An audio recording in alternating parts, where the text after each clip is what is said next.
Okay, MaD Radio into the 1 o'clock hour, 59 minutes to go. J&R coming up at the top. Barry Warner sitting in here today, day after the first round of the 2012 NFL Draft. He's Mike Meltser. I'm Brad Davies. Back into draft talk coming up momentarily. First, though, as promised, from the Food Network, we have Robert Irvine with us. Welcome in, Robert. How are you? How are you, guys? Great. I have a question that may sound a little odd to you right out of the gates here, but my partner here has a serious issue. He shops for food, he buys the food, and then he has to make sure that he cooks all of his meat, specifically steak, by the sell-by date that they label, at the grocery store. Do you feel like if he were to freeze the meat, he'd get more time out of it? Absolutely, yeah. When you first buy it, don't buy it and then put it in the refrigerator and then freeze it. If you know you're not going to use it, then freeze it in smaller portions, in individual portions. Come on, here's my issue, Smarten Robert. up. Robert's 100% correct. I always feel this guy's a master chef, a world-renowned chef. I always feel like when I buy meat that if I put it in the freezer, it's like giving up. But when I put it in the fridge, it's like it's on a mental plan of, all right, I'm going to eat this within 2, 3, 4 days. That's why I put it in the fridge. Just think about this. When that meat is sitting in that refrigerator in its own blood or whatever it's in, that nice bacteria that grows in your stomach 4 or 5 days later. Yummy. Robert, Mike is a bachelor. Now, women come in and they're hungry and they want to get maybe some water, a soft drink, and they open up a gentleman's refrigerator and they see something like that. What does that say to a young lady? Well, I got to tell you, first of all, I don't think she's in there for that. But well, you don't know Mike. I would say that it's not a good thing. Not a good thing, Mike. Very good. All right, Robert. Here's what I know how to make. I can make chicken, I can make steak, and I can make omelets. In terms of trying to attract a woman, what else do I need to add to my repertoire? What do you think? Well, I would say doing something nice with that chicken. Grilled chicken, over and over again doesn't get you very far. Good point. Got to do something with it. Yeah, I got to do something with it. Well, here's a question, Robert. See, here's the thing. I was trying to see. I fancy myself, like a junior chef here. There's a few things that I can cook well. I'm not a great cook, but there are a few things that I can cook well. And I said to Mike the other day, Mike, you just got to find 3 or 4 different things you can cook. And Mike's response was, "Oh, it's too tough to read cookbooks." Oh, give me a break. You read a newspaper, you read the internet, right? I try, yes.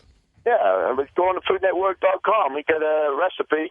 They're so simple. I have a couple of daughters who love to cook, and trust me, they cook better than I do. And they just read, recipes are so written nowadays that, I hate to say this, but it's like cooking for dummies. It is.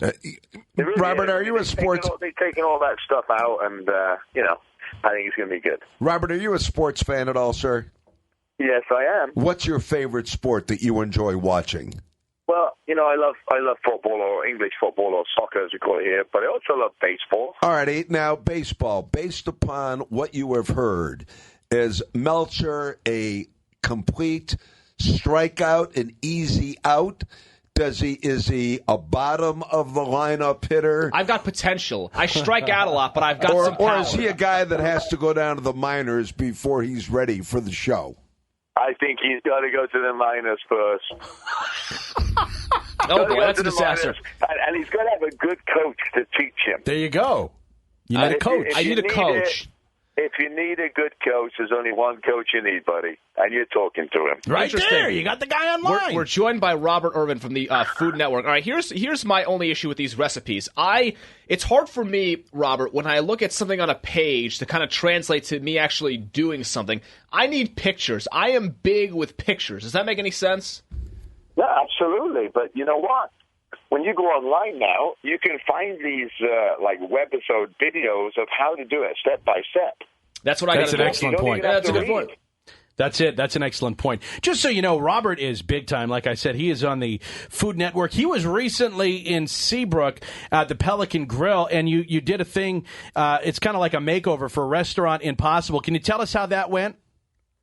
I got to tell you guys, the show that will air this week called Mamma Lee's on Food Network is the quintessential American hero, 21 years in the Air Force, giving his life to his country. Wow. Decides that he gets out, the little money he gets, he starts a restaurant, names it after his mom, doesn't do a good job of it. For whatever reason, money issues, educational issues with restaurants, that is, how to price things, how to get the most out of your money in a restaurant. Gets to the verge of bankruptcy and calls me or emails my team, and we show up.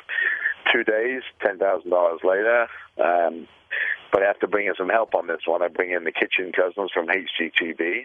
This job is the biggest job we've ever done. Wow. Literally kitchen, complete takeout of nothing left in the kitchen. I'm including walls, flooring, and everything else, all the way back to the studs. The dining room completely ripped out.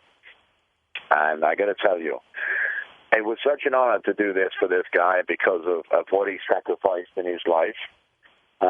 When you see this, I'm going to tell you, you're going to be freaked out, but at the end, you're going to go nuts. All right, and that's coming. Give us the day and the time again. That comes on a Wednesday evenings at 10 p.m. Eastern.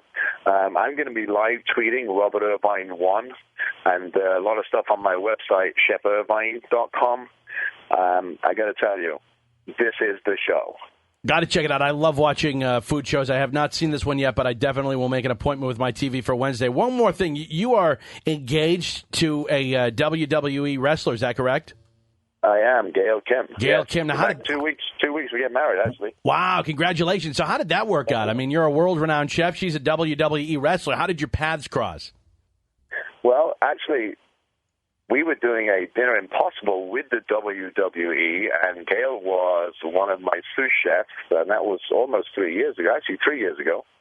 And here we are 3 years later getting married, and she's now with Impact Wrestling, actually. She's not with WWE anymore. Right. But yeah, here we are 3 years later. I don't know, it was putting the apron on her or feeding her or just because she's really cute, I suppose. But does she body slam you if you cook a bad meal? I let her.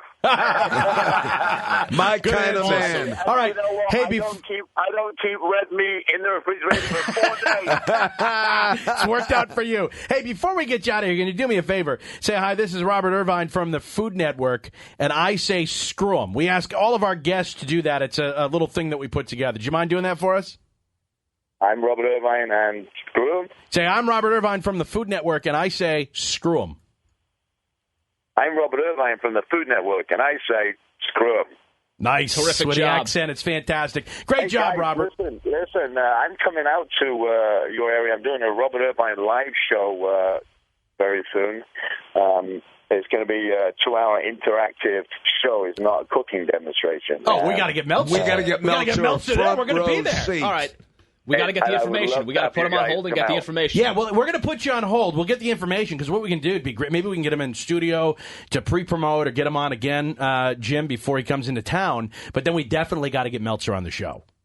Yeah, it would be really cool for you guys to be there and cook. And I can teach you how to cook. We're all over it. All right. I promise you, we're all over it. And we've got some hand sanitizer before you shake hands with Meltser. All right, put him on hold, and Jim will get his information. Great job by Robert. Terrific job. How cool would that be?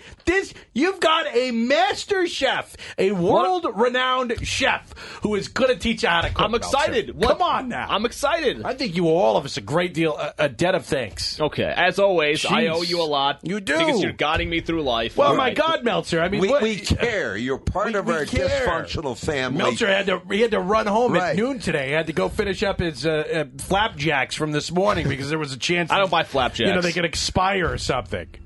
Who knows? So Whitney Merciless. What is a flapjack? Is that a pancake?